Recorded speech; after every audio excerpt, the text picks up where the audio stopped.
tutorial is going to be kind of like a revamp of the video I did last time breaking down this beat. I added a lot of different and new parts to this beat, a bunch of new samples that makes it a lot more interesting. But if you want to watch the original video, I'll link that in the description. But yeah, here's a extra breakdown. Sup gamers, I'm gonna show you guys how to make a ambient nature Sgarz opium birds aesthetic type beat, whatever, on FL Studio. So here we go. And I made this whole song to sort of simulate the feeling of taking psilocybin mushrooms and like having a psychedelic experience. So a lot of these sound effects go into that feeling of like uncertainty, glitchiness, as well as like euphoria, peace, kind of like a meditative state. So the first step in making this sort of song is choosing a lot of really interesting samples that have a mix of like nature as well as kind of glitchy and glitchy technical sounds as well. So the first thing I got here is this 4 sample I got from Cymatics. It's just, you can hear some wind and some birds chirping.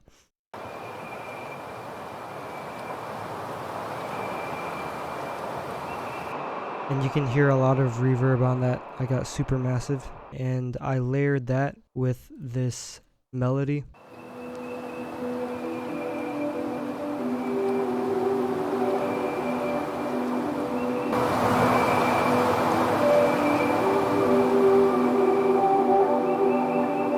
And on top of those, I wanted to add a really weird kind of glitchy sound. So I got this subliminal sample here, which has a really weird assortment of like ASMR sounds. Sounds like this.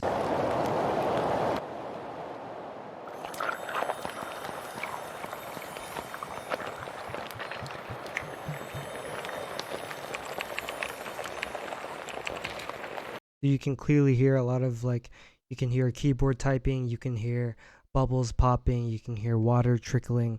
That really adds to the atmosphere of this song.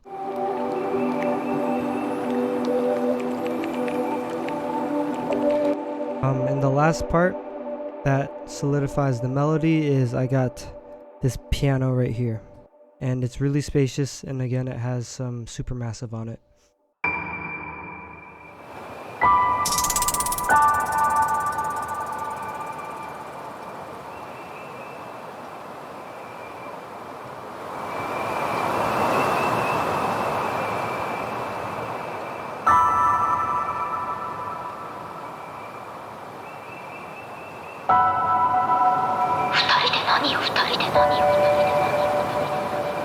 I came up with the drums. I found this really nice 808.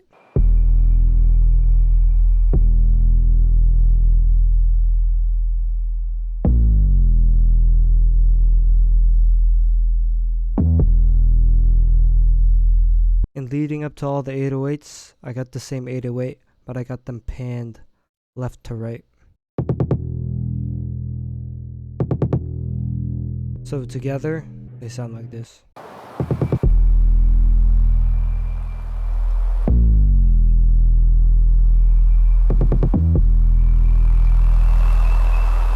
In the note pan, you can see that they're panned from left to right, back and forth. And to not make the frequencies too muddy, I made sure to remove a lot of the low end and only keep the high end of the 808. After that, I added the snare.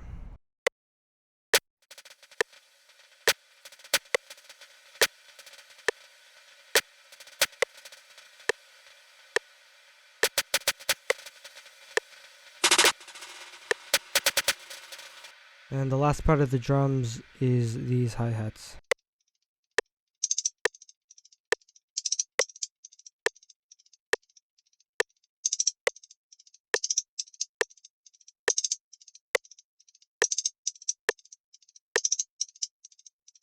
I took out some of the highs.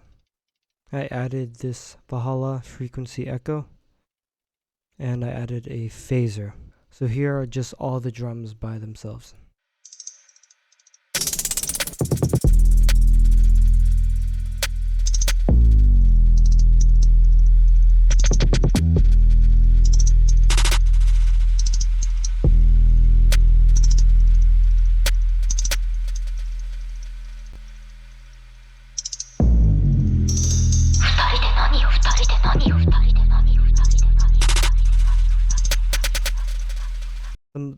most important thing with these sort of beats is having the drums be very spaced out and making sure that basically every part of the percussion, hi-hats, snare, 808s, whatever, they should be used intentionally. You should give the 808 space. Try to make the hi-hats sound kind of like drops of water. Like, you don't want it constantly to be playing. It should be here and there to fill up space, and then you should intentionally add space to let the beat breathe, and then add in drums. So like right here,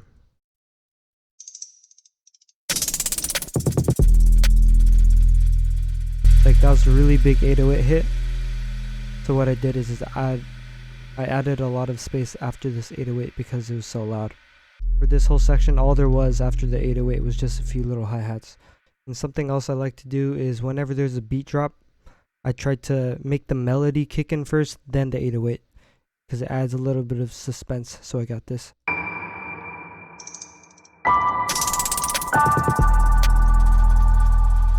What I did next is I added a bunch of different sound effects that go with the vibe of the song. So I found these congas right here. Sounds really good. And I also have space modulator, delay, fresh air, and supermassive. Here's what it sounds like with no effects. And then with all the effects. I also have this. Kind of sounds like someone breathing. I also have this sample right here.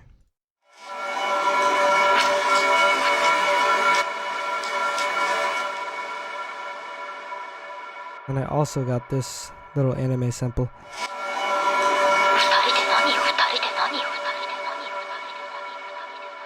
I also have this granulizer sample.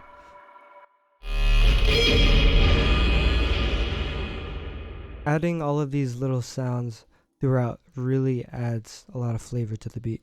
That's something you should do in your own beats, just adding a bunch of different samples. Makes the beat a little more unpredictable. This is something else that I use to create some high-end ambiance. Ambience. I used Expand 2. This is called Bell Puppets in the ambience. Ambience. And FX category.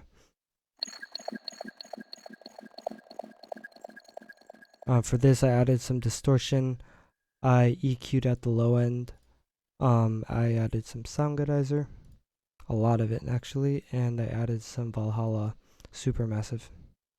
Alright, now let's get into all of the automation clips I got. This is honestly annoying as fuck to go into because there's so much shit. I guess, okay. For the first automation clip, I have the panned 808 volume automated. I did this so when the panned 808 comes in right here, I did not want it to play at the same time as the main 808 because it would interfere with the frequencies and it would sound really muddy. So I just turned down the volume of the panned 808 whenever the main one hit. And right here on the pre-master, I have everything linked to the pre-master except for the keys. So what this does right here, this automation clip, is it turns down the volume of everything except the keys. So when this first note hits, you know, all the drums and the other samples just go quiet, and it makes that one piano key really stand out, and it kind of brings attention to the song.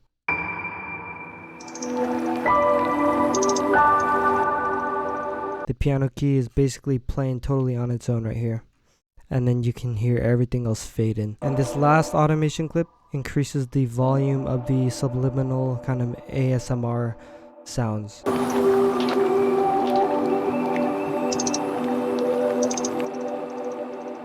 And the last part I want to show you is I have this gross beat automation clip, and that makes everything sound kind of glitched out.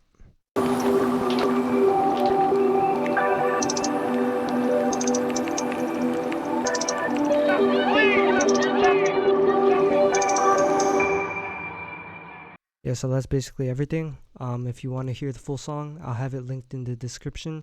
It's currently just out on streaming platforms, Spotify, Apple, SoundCloud, YouTube, everything. So please go check that out in the description. But yeah, thank you for watching. I'll see you in the next video. Please like, comment, subscribe, and check out my other videos. Alright, peace.